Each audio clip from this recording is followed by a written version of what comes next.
Hola, bienvenidos a las charlas de Ascender a la Neto con Seguridad. El primer bloque será sobre rutas y horarios para la ascensión. Tenemos dos rutas clásicas, la cara sur y la cara norte. Ambas tienen en verano, desde el 1 de julio al 15 de septiembre, las pistas cerradas al tráfico normal y están dando un servicio de autobuses que regula el Ayuntamiento de Benasque. Tenemos toda la información tanto en la página web de Aneto Seguro como en la página web del Ayuntamiento de Benasque. A la hora de programar nuestra ruta tenemos que tener en cuenta los horarios de accesos a cada lado. Si hablamos de la ruta norte, tenemos horarios de autobús, los ideales para la Aneto, el de las 5 de la mañana que sale del vado del hospital y a las 4:30 sale de Benasque si queréis dejar el coche en el pueblo. El horario ideal para ascender a la Aneto por la cara norte sería coger el primer autobús o en su defecto el segundo a las 5:30 y no más tarde de las 6 de la mañana, ya que es una ruta que emplearemos de unas 12 horas y tenemos que madrugar para que nos dé tiempo de hacer la ascensión y el descenso. Si nos vamos por la ruta sur, la zona de Vallivierna, el acceso de pista es mucho más largo y los horarios están un poquito más dilatados en el tiempo. También tenemos un autobús que sale a las 5 de la mañana de Benasque y a las 5:15 desde Senarta. Lo único que llegas al refugio de Coronas para empezar a andar a las 6 de la mañana. Este sería el horario ideal para hacer la ascensión a la Aneto y no más tarde, ya que en este lado tenemos que tener en cuenta que la última bajada del autobús es a las 6:30 de la tarde y si llegamos tarde de nuestro descenso de la Aneto y hemos perdido este autobús, nos quedarían 12 kilómetros de pista para andar hasta llegar a Senarta y esto sería un pequeño problema. En la cara norte, la afluencia de autobuses para la bajada es casi cada media hora y la última son las 9 de la noche. En la ruta de la cara norte tenemos que tener en cuenta como puntos de referencia, una vez que partimos de Surta, el refugio de la Reclusa, Portillón inferior, Portillón superior, Glaciar de la Aneto, Collado de Coronas, Antecima, Paso o Puente de Mahoma y Pico Aneto. Y en la cara sur tendremos como puntos de paso de referencia, una vez que partamos del refugio de Coronas, el Ibón Baixo de Coronas, el Ibón Alto de Coronas, Collado Coronas, Antecima, Paso Puente de Mahoma y Pico Aneto. Otra cosa que tenemos que tener en cuenta son los tiempos que tardamos entre estos puntos, porque nos darán una idea de si nuestro horario es adecuado y seguro para la ascensión y para poder tomar una decisión de darnos la vuelta o continuar. Por ejemplo, en la cara norte, una vez que partimos de la Besurta, deberíamos emplear como mucho 50 minutos en llegar en la Reclusa. De allí hasta el Portillón inferior deberíamos como mucho emplear 1 hora 45. Del Portillón inferior al Portillón superior, una media hora. Del Portillón superior, una vez que crucemos hasta el Collado Coronas, 1 hora 45. Si vamos sumando todos estos horarios, en el Collado de Coronas llevaríamos 4 horas 20. Y del Collado de Coronas hasta la cima de la Aneto o hasta la antecima de la Aneto, pues unos 40 minutos. Y nos quedaría pasar el paso de Mahoma de ida y de vuelta. A esto le sumamos que la bajada nos va a costar más o menos 3 horas 40, cerca de 4 horas, y tenemos un horario total de unas 8 horas 40 sin paradas. Y esto hay que tenerlo en cuenta. Una parada a beber, a comer algo, una foto, en el glaciar hay que prepararse, ponerse crampones y demás. Son paradas que llevan un tiempo y que la suma de este tiempo a la de caminar se nos irá más o menos entre 10 y 11 horas como poco. Por la ruta de la cara sur, una vez que empecemos a andar en el refugio de Coronas, emplearemos unos 50 minutos hasta Libonet o Ibón Baixo de Coronas, luego 1 hora 10 hasta de Libonet al Ibón Baixo y una media hora hasta el Ibón Alto. Después hasta el Collado de Coronas emplearemos unos 35 minutos, donde nos juntamos con la gente de la cara norte. Aquí ya llevaríamos unas 4 horas 25, unas 3 horas 50 de ascensión. Nos faltan 40 minutos más o menos hasta la antecima y pasar el paso de Mahoma de ida y de vuelta, más el descenso. llevaríamos una suma de unas 7 horas 45, cerca de 8 horas, sin paradas otra vez. Una vez que sumemos las paradas para todas las cosas que queramos hacer, volveríamos a estar en un total de unas 10 horas o 11 horas. Si a esto hacemos una parada más larga o porque estoy fatigado y la bajada tardo más, me acercaría a las 11-12 horas. Y recordamos que el último autobús que sale de Vallivierna hacia abajo es las 6:30, estaríamos al límite. Hasta aquí terminamos la parte de horarios y rutas y en el siguiente vídeo os explicaremos la parte técnica de ambas rutas para la ascensión al Aneto.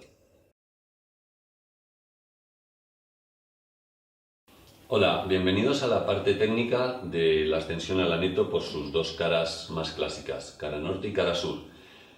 Tenemos que tener muy claro que estamos hablando de alta montaña, que vamos a empezar a andar a partir de la zona de salida y de repente no va a haber caminos, ni va a haber una señalización, ni marcas, ni nada. Básicamente son itinerarios de alta montaña en el cual tenemos pocas referencias, unas de ellas son los hitos que, bueno, básicamente se han puesto para definir más o menos un itinerario.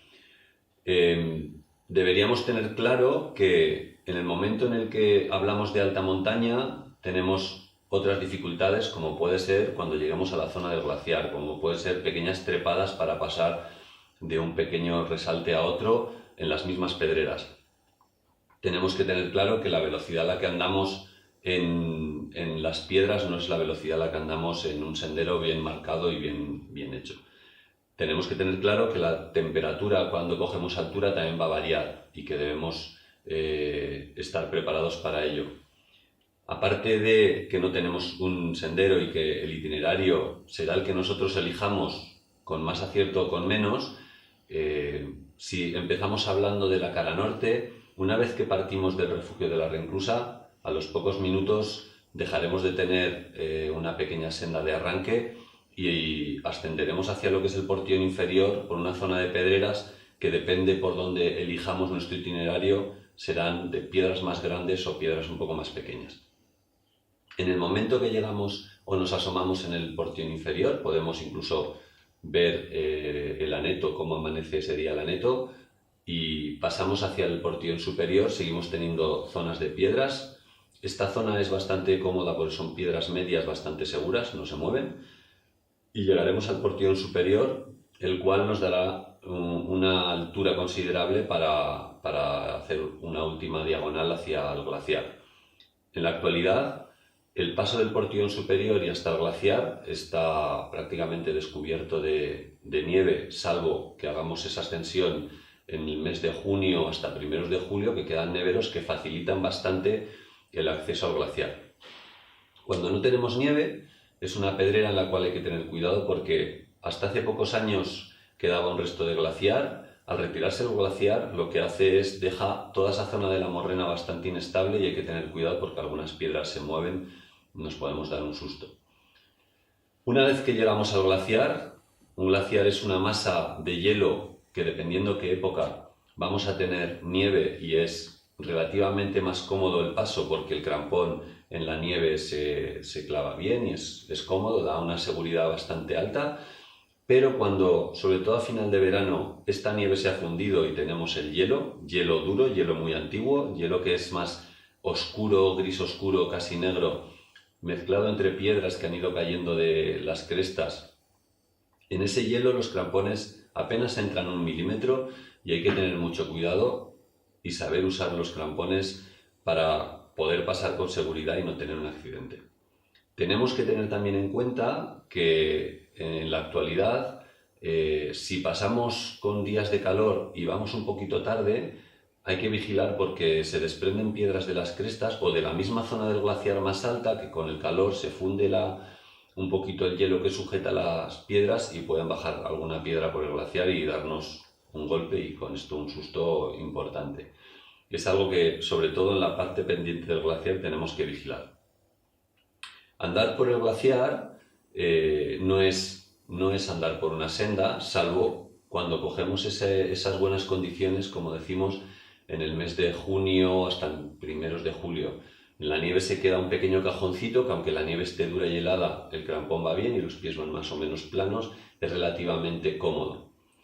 Cuando no hay nieve, los pies se tienen que adaptar a la pendiente y al relieve que tiene el propio hielo, que está horadado o con formas raras, bien sea por el calor y el agua que va desgastando el hielo, o por pequeños arrastres de piedras, o porque debajo tiene rocas y se crean formas un poco raras. Los pies tienen que irse adaptando a todo este relieve, lo cual dificulta un poquito a veces el cómo apoyo el crampón y cómo coloco y sujeto el tobillo para que no me falle el pie.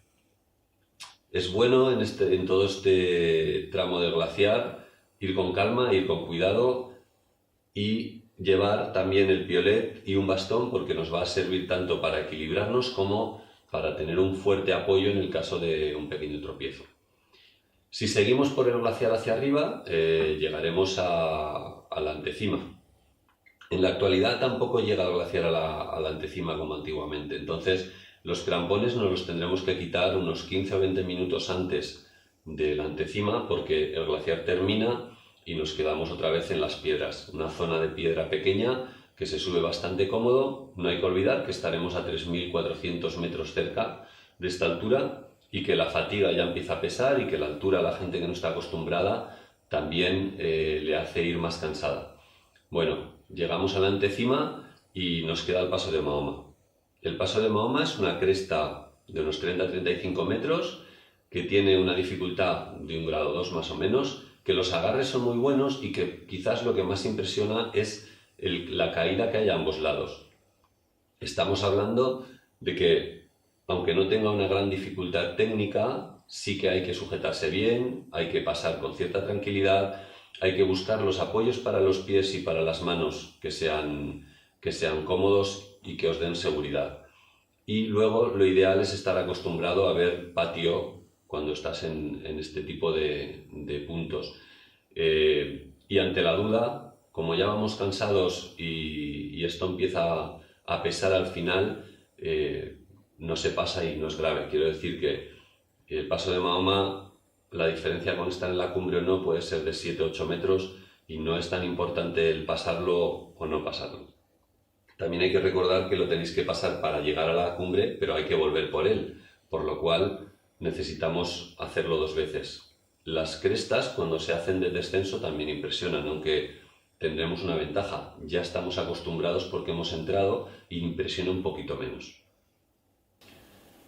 Nos vamos a la ruta de la cara sur y quizás el arranque de esta parte de la ascensión es un poquito más cómoda que la cara norte, porque mientras que estemos en el primer tramo hasta Libonet Baixo de Coronas, tenemos una zona de bosque que la hace un poquito más entretenida y que en este tramo, esos primeros 50 minutos, sí que quizás tenemos un poquito de senda entre piedras. Una vez que lleguemos a Libón Baixo y salgamos hacia arriba, ya volvemos a estar en un itinerario que no está bien definido y que hay que buscar un poco ese itinerario que creamos ideal para nosotros. Llegaremos a Libón Alto y a partir de allí entramos a la morrena, una morrena bastante pendiente en el cual seguiremos buscando nuestro itinerario. Este caso, esta cara sur, esta parte de la morrena es piedra muy pequeña, con arena y demás, que hace que, bueno, cuesta un poco la subida en ese tramo porque resbala un poquito ese tipo de terreno, hasta que lleguemos debajo del Collado Coronas, que en la actualidad, como tampoco tiene un resto glaciar, es una trepada por una pequeña chimenea. No es difícil, pero no deja de ser una trepada que nos exige atención y usar los pies y las manos para salir al Collado Coronas. En el Collado Coronas nos juntamos otra vez con la gente que entra por la cara norte y ahí ya tenemos glaciar. Volvemos a tener que usar crampones, llevar bastón y piolet que nos ayudarán para tener equilibrio. No tenemos tanto tramo de glaciar como si hacemos la cara norte, pero sí tenemos la parte más pendiente del glaciar, lo que le llamamos la subida del silencio, en la cual hay que poner atención. Tenemos una pequeña desventaja, no venimos andando por la zona suave del glaciar que nos da un poquito esa costumbre a pisar el hielo con los crampones y nos da un poquito de habilidad. Directamente entramos allí y empezamos a subir. Sí que es mucho más corta. Tendremos unos 20 minutos, media hora de glaciar, y como decíamos en la cara norte, en la actualidad nos dejamos los crampones en la cabecera y nos quedarán unos 20 minutos de piedras hasta la antecima. Y luego el paso de Mahoma, el cual, como hemos dicho, no es una cresta difícil, sí es una cresta que tiene bastante patio y que lo más impresionante es el patio. Tenemos que poner atención, y lo vamos a recalcar siempre, en que es más fácil si estamos acostumbrados, que hay que poner atención cómo ponemos los pies y las manos para agarrarnos tanto a la ida como a la vuelta, y que si podemos tenemos que evitar aglomeraciones y tener un cierto orden a la hora de ir y volver en el paso de Mahoma por seguridad. Hasta aquí el final del bloque técnico de las dos rutas clásicas, y en el siguiente vídeo vamos a hablar del material necesario para ascender al Aneto con seguridad.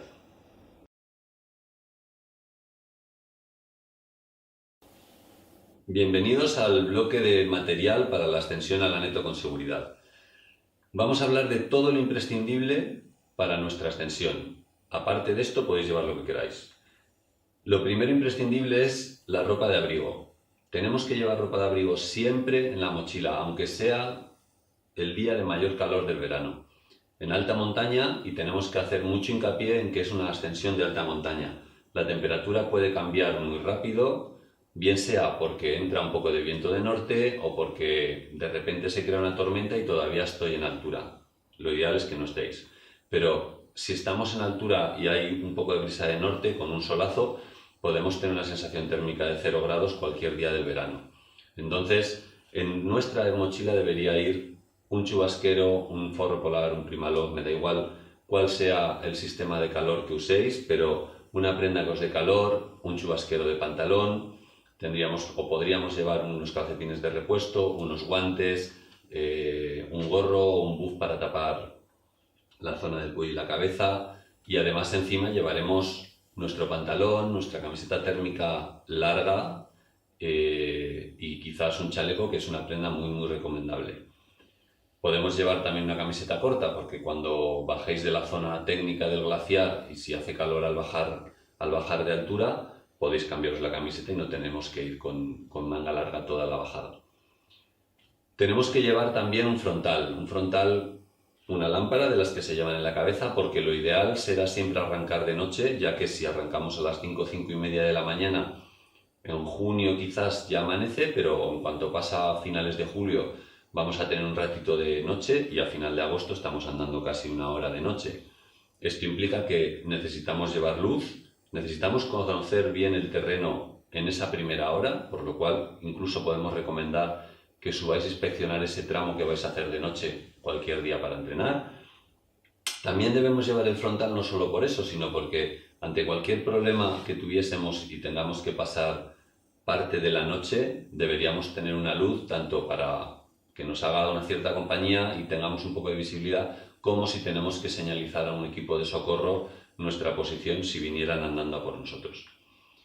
Tenemos que llevar unas botas de montaña adecuadas. Los pies son muy importantes para todo este tipo de ascensiones, y debemos llevar una bota que sujete bien el tobillo y que sujete un poquito la planta del pie. Siempre hablamos de botas que tengan una cierta dureza a la suela. ¿Por qué? Porque a la hora de atar el crampón en una bota que es semirrígida o que tiene una cierta dureza, el crampón quedará muy bien sujeto, y a la hora de pisar de todas estas formas que hablábamos en el otro vídeo, el crampón no se va a mover de la bota. Si llevamos una bota blanda, con una suela muy blanda, o zapatillas, que no se debe, el crampón hay que atarlo tan fuerte que nos hace daño el pie, y además, a pesar de atarlo muy fuerte, el crampón, como flexa la suela, se va a mover y se nos va muchas veces a salir de la bota. Esto implica que el pie quedaría pisando el hielo con el riesgo de tener un resbalón. El piolet es otra parte importante que hacen siempre hermandad con los crampones. El piolet nos sirve tanto para hacer un apoyo e ir cómodos, equilibrarnos, como ante una caída la posibilidad de hacer una autodetención. Esto evidentemente hay que practicarlo antes, no sale porque sí, pero sí es importante ser conscientes de que llevemos el pielet y saber su uso, al igual que los crampones. También debemos llevar, y recomendamos, el llevar un bastón o dos. Un bastón a la subida es muy bueno porque te ayuda a impulsar en muchos pasos, a equilibrarte, y a la bajada también nos va a ayudar porque ya fatigados nos ayuda a descargar un poquito de peso sobre las articulaciones. Tenéis que tener en cuenta que llevamos una mochila con todo el material y que al final llevamos unos 8 kilos de peso entre nuestro material, el material técnico, comida y agua. Esto, cuando llevamos muchas horas y empezamos la bajada, hace que junto a la fatiga nos desequilibremos un poco más. Entonces, 2 bastones nos vienen muy bien para acompañar. Debemos llevar también mapa y brújula, saber usarlos, saber situar un mapa, saber orientarlo para saber dónde estamos, o simplemente cuando llegamos a nuestra cima, saber descubrir todas las cimas que nos rodean. También podéis llevar un GPS, tener en cuenta que si llevamos GPS, las baterías, sobre todo si hace frío, se pueden agotar. Si te quedas sin baterías y dependes de él para situarte, tenemos un problema, por lo cual podéis llevar baterías de repuesto. También podemos llevar un botiquín importante, aunque no sea un gran botiquín, que podáis solucionar una ampolla por rozamiento de la bota, que podáis taponar un pequeño corte que os podéis hacer fácilmente con una piedra, que podáis llevar una venda para hacer un pequeño vendaje ante cualquier torcedura o cualquier golpe. Imprescindible también llevar gafas de sol y crema solar. Estamos hablando que estamos en la alta montaña, la incidencia solar en alta montaña se multiplica más de un 100% de lo que estaríamos acostumbrados. Estamos en un glaciar, por lo cual la reverberancia del sol que rebota en el glaciar, que es como un cristal, nos da directamente a la cara y los ojos, y esto puede provocar tanto quemaduras en la piel como quemaduras en la retina con las horas que estamos allí. Es imprescindible llevar una buena gafa y poneros crema solar no solo una vez, sino cada 2 horas poneros. Debemos llevar también el teléfono móvil, es una de las maneras en las que vamos a poder avisar si necesitamos algo. Si usamos el teléfono móvil como GPS con las aplicaciones que hoy en día, tener en cuenta el tema de la batería, que si agotamos la batería y luego necesitamos el teléfono para dar un aviso porque nos ha sucedido algo, debemos tener batería, si no, no podremos avisar. Evidentemente podéis llevar una batería de repuesto o una carga en la mochila, pero al final todo va a pesar. Entonces, tener en cuenta esto, y llevaremos agua y comida.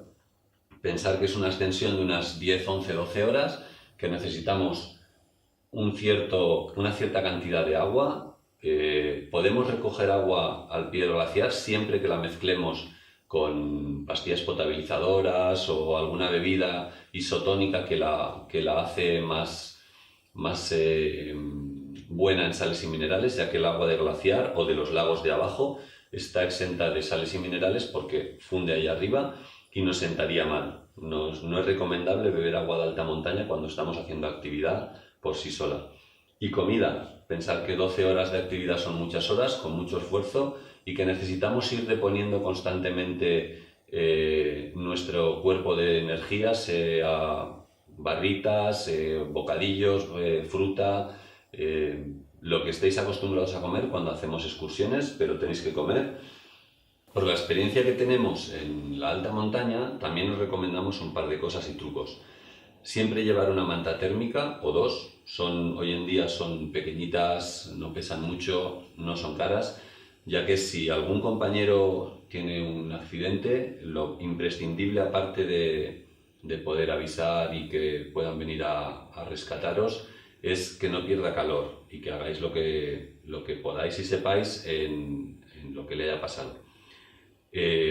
Otra cosa que podemos también llevar en la mochila son bridas de estas de plástico, porque una brida o 2 te pueden solucionar el que en algún momento la pletina del crampón se te rompa, o la cinta, bien sea porque hay que pasar algún tramito de piedras. Los crampones en las piedras hay que pisar con mucho cuidado para que no se rompan. Entonces, una brida te puede solucionar el recuperar la pletina o la cinta con la que estás atando si esto te fallase. Y hasta aquí llegamos con nuestro bloque de material. El siguiente bloque del que vamos a hablar va a ser seguridad. La meteorología en alta montaña es otro de los aspectos que tendremos que tener en cuenta a la hora de nuestra ascensión.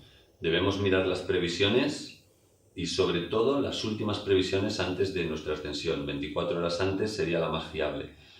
No solo las previsiones generales, sino a poder ser ver las previsiones que hablan de la montaña y de la alta montaña, bien sea a través de aplicaciones, que las hay hoy en día, que te hablan de zonas muy concretas, como puede ser los modelos numéricos o el Meteo Blue o diferentes aplicaciones. Es muy importante saber tanto el viento que va a soplar como la nubosidad, como si va a haber precipitaciones. Pensar que en la alta montaña, donde no tenemos itinerarios, el quedarnos sin visibilidad es un riesgo bastante alto porque no vamos a poder seguir un camino. Tendremos que seguir buscando nuestro itinerario en el cual, si se nos meten nubes bajas o nieblas, nos quedamos prácticamente a ciegas y esto complica bastante nuestro día. Tenemos que tener en cuenta también la formación de tormentas, pensar que en las zonas de alta montaña estamos en las cabeceras de los valles, las partes más altas de los valles. El calor que se condensa en los fondos de valle, que durante la mañana se va levantando, hace que vayan creándose nubes y nubes que se van juntando, los típicos cúmulos que acaban siendo yunques enormes, y esto a lo largo de la mañana, si se va observando, nos da una idea de la posible tormenta que puede haber a partir del mediodía. Sería otro de los motivos que nos hace madrugar mucho en nuestra ascensión. Entonces podemos juntar que nuestros horarios de arranque están hechos para que nos dé tiempo tanto por los horarios de autobuses que debemos utilizar, como por evitar tormentas a partir de mediodía, como para tener un margen durante toda la tarde en caso de que nos pasara algo. Tendríamos que tener todos estos aspectos en cuenta juntados con la meteorología para decidir si en algún momento del día, aunque no haya llegado a la cumbre, me debo volver o no. Si veo que se están formando tormentas porque a veces se anticipan por diferentes causas, quizás si estoy muy lejos de la cima debería darme la vuelta y volver.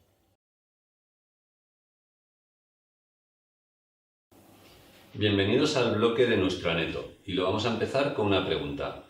¿Cuántos millones de años lleva el macizo del Aneto aquí? Muchísimos. ¿Por qué esta pregunta? Porque quizás el día que nosotros elegimos para subir al Aneto, por causas de las que vamos a nombrar ahora, no es nuestro día. Entonces, como el Aneto ha estado y estará muchos años todavía, tenemos que tener en cuenta muchas cosas. Por un lado, nuestros horarios. Hemos empezado a caminar a 1 hora y vamos registrando sobre los pasos de referencia unos tiempos. Si estos tiempos empezamos a agrandarlos, quizás hay un momento que deberíamos tomar una decisión de decir, pues hoy quizás debo volverme y no forzar mucho más para no llegar a ningún sitio o tener un momento en el que me arriesgo tanto que tengo un accidente. Tenemos que ser conscientes que si empiezo a alargar los horarios es porque voy fatigado o porque en algún tramo del camino me he perdido un poco, he empleado más tiempo. Al final, cuando alargamos los horarios, ¿qué sucede? Que la llegada a la cima se va a retrasar muchísimo, por lo cual estoy comprimiendo el tiempo que me queda tanto para la bajada como para evitar tormentas, como para, en caso que necesite ayuda, el margen de tiempo para que me saquen de la montaña se reduce. Tenemos que tener en cuenta también, si vamos en un grupo, sea un pequeño grupo o un grupo más grande, el estado de todas las personas del grupo.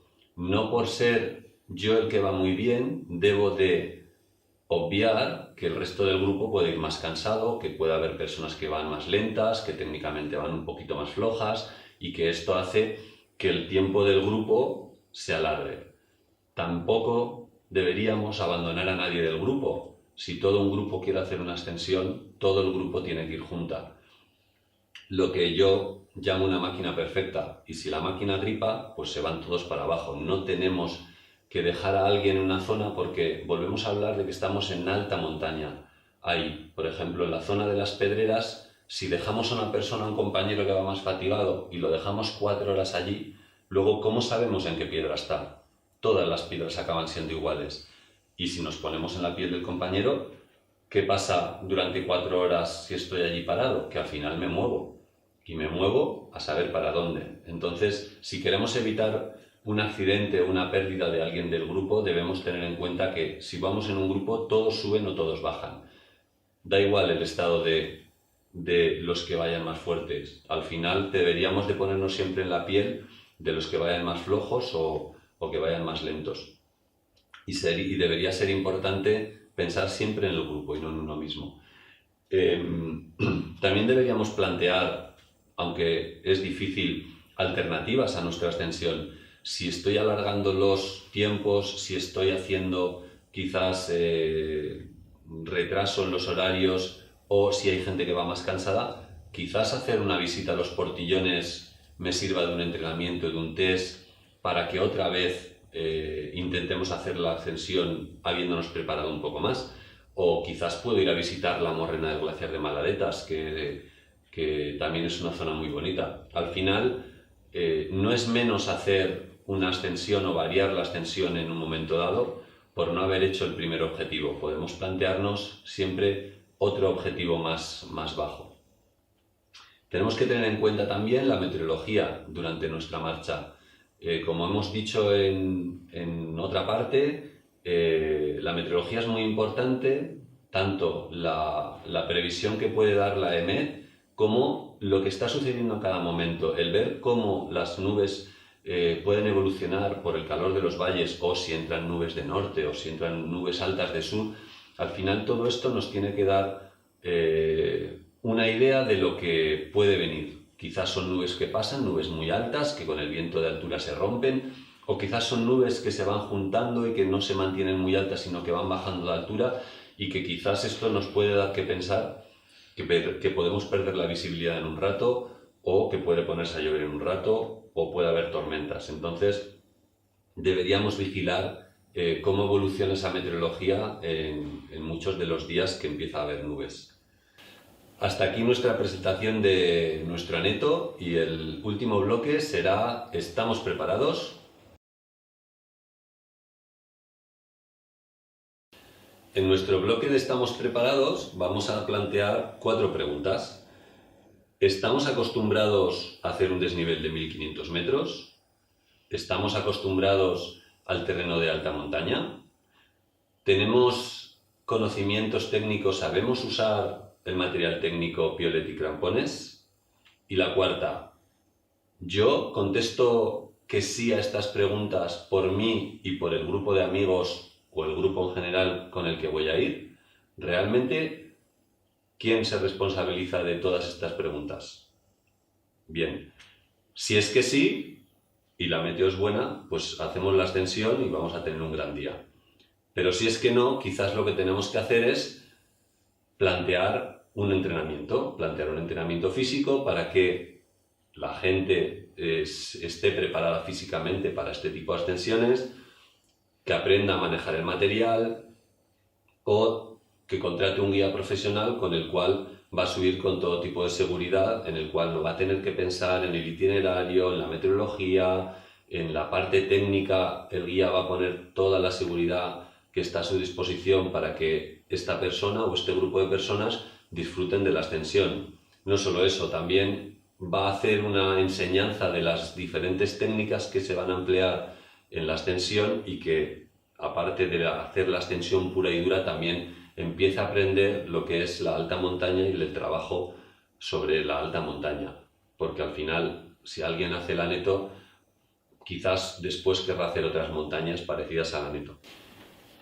Si además de todo esto necesitamos una preparación para hacer la ascensión al aneto y ya estamos en el valle, quizás lo que podemos hacer es otras ascensiones que nos preparen, tanto físicamente como técnicamente. En nuestra web de Aneto Seguro tenemos unas cuantas publicadas, como puede ser el Pico Salvaguardia. Es un pico con un mirador magnífico sobre el macizo Aneto Maladetas, que nos dará un entrenamiento de 1000 metros de desnivel con un terreno bastante cómodo, prácticamente senda, en el cual hay un momento, un punto, que tenemos una exposición bastante importante a un lado. está protegido por una cadena, por lo cual es fácil el paso. Tenemos también otra recomendación, como puede ser la Tucaldayibo Pico de Stós. Es un pico de unos 950 metros de desnivel, con una ladera bastante herbosa, con un paisaje impresionante también de ambos valles, Valle Literola y Valle de Stós, y una perspectiva muy bonita de lo que es el Valle de Alba y el Pico de Alba. Esta también prácticamente tiene toda la extensión en senda, y luego trabajaríamos bastante las pendientes en hierba, porque llega un momento que no es una senda bien marcada, pero la extensión se ve clara. Y también podríamos incluso en la parte de arriba, una cresta muy sencilla, pues bueno, ponernos un poquito, empezar a ponernos en situación aérea. Tenemos también el Sacrús. Es una ascensión de unos 700 metros de desnivel, muy cómoda casi en su totalidad, excepto el último trocito, que es como una trepada que nos lleva al pico, fácil, pero que nos obliga a usar las manos, a poner bien los pies, a meditar un poco, a pensar un poco el cómo hago ese último tramito, que se hace de subida y de bajada. También tenemos y recomendamos, por ejemplo, la vuelta por el Portal de Remuñe, Valle de Literola. Es una extensión de 1000-1200 metros, en la cual tenemos bastantes zonas de piedras y bloques en la parte alta, y que, bueno, nos ponen en situación de lo que podría ser también las Pedreras del Aneto. También más cerca del pueblo de Benasque tenemos el Pico Cerler, que depende por qué línea lo cojamos, tenemos una zona sencilla que nos hace pasar por una zona de piedras y bloques, pero si lo cogemos más abajo desde su base y realmente queremos entrenar encima de los bloques para tener habilidad, ver cómo pasar de unos a otros y hacer este trabajo técnico, el Pico Cerler es una zona ideal para esto. Estos entrenamientos no es que te quiten de un objetivo, simplemente si nuestro objetivo es hacer el Aneto y estamos bien preparados, al final el Aneto lo disfrutamos. El Pico Aneto, como montaña más alta de nuestro valle, del Pirineo Ostense y del Pirineo en general, no deja de ser la ilusión de mucha gente, y esta ilusión tenemos que disfrutarla. Si realmente nos preparamos tanto físicamente como técnicamente y programamos bien la ascensión, al final nuestra ascensión va a ser especial y va a ser de disfrute. Tenemos que buscar siempre el equilibrio entre el cansancio de una gran ascensión y el disfrute. Bueno, espero que toda la información que tenéis tanto en los vídeos como en la página web de Aneto Seguro os sirvan para programar vuestra ascensión, que lo disfrutéis, y nos veremos por el Aneto.